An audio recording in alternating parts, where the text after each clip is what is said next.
Everyone, welcome back to our channel. So today in this tutorial I'm going to show you how do you pay with debit card on Shein. So let's get into the video. So firstly, open up Shein and then log into your account. So just logged into my account here, so I'm on my account.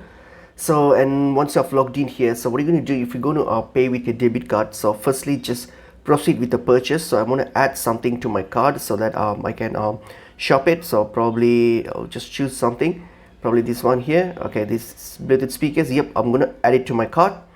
So add it to my card, and then I'm going to go to my card here. So hit on it. Okay, now that I've already added to my card, so what I'm going to do, I'm going to proceed with, so I've selected the item and then click on checkout. So here is where you can be able to pay with your debit card. So once you get to these payment method here, so once you get to payment method here, if you're paying with debit card, just select the debit card option. All right, so select the debit card option and then hit on place order, and then on your next page here, so you will be this is where you will be entering your debit card details here. So enter all your debit card details here and then proceed and place the order with it. So that's how you can pay with your debit card. So hope this video is helpful. I will see you all in another video. Thank you.